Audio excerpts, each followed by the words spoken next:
अस्सलामु अलैकुम वरहमतुल्लाहि वबरकातुहू नहमदुहु व नसल्ली अला रसूलिहिल करीम अम्मा बाद अऊज़ु बिल्लाहि मिनश शैतानिर रजीम व अंतुम आकिफून फिल मसाजिद।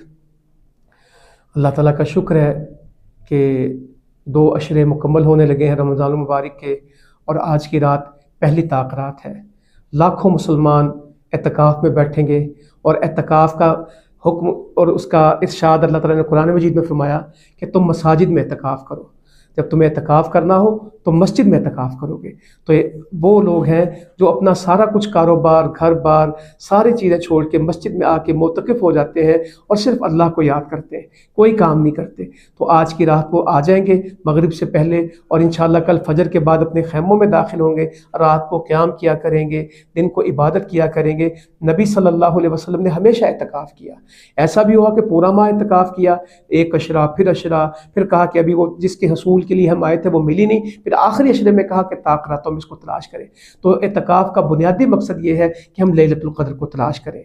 नबी सल्लल्लाहु अलैहि वसल्लम ने अपनी आखिरी ज़िंदगी में दो अशरों का एतकाफ़ किया, 20 दिन का एतकाफ़ किया और 2 दफ़ा कुरान पढ़ा। ये बड़ा अजीम अमल है एतकाफ़ का।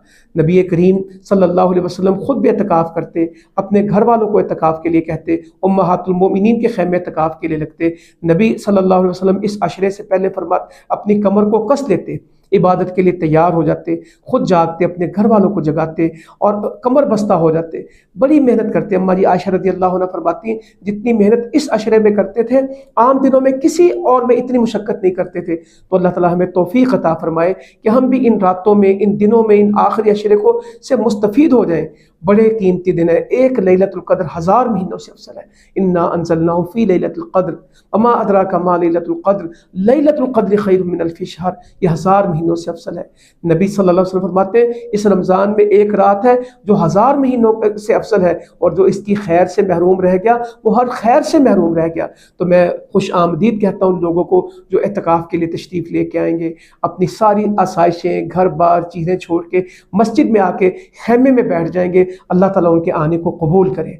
तो जिसको भी अल्लाह ताला तौफीक दे, मर्द हो, औरत हो, जो इसका कर सके वो ज़रूर एतकाफ़ करे। ये नबी मुकर्रम सल्लल्लाहु अलैहि वसल्लम का हमेशा का अमल है, हमेशा का अमल है। और दूसरी बात यह है कि फिर एतकाफ़ में आके वक्त ज़ाया नहीं करना। और आम मुसलमानों से भी मेरी इल्तिजा है, इस अशरे को इबादत के लिए ख़ास कर दे। इस रमज़ान का जो क्लाइमेक्स है, इस रमज़ान का जो पीक है, इस महीने को जो उरूज है, वही आखिरी अशरा है। पहले 20 दिन हमने प्रैक्टिस की है, अब उस प्रैक्टिस के ऊपर हमने अमल करना है कि जो हमने सीखा उसके ऊपर इसका हदफ मुकर्रर करें कि हमने रात को कुरान कितना पढ़ना है, क़यामुल लैल कितना करना है, इस्तिग़फ़ार कितनी करनी है। कानू क़लीलन मिनल लैलि मा यहजऊन व बिल असहारि हुम यस्तग़फ़िरून। रातों को वो थोड़े सोते हैं और सहरियों में वो इस्तिग़फ़ार करते हैं। इफ्तारी के वक्त दुआ, सहरी के वक्त दुआ, अल्लाह से इल्तिजा, मनाजात। इत्तिकाफ़ वालों को तो खुसूसी कहा कि मनाजात करते हैं।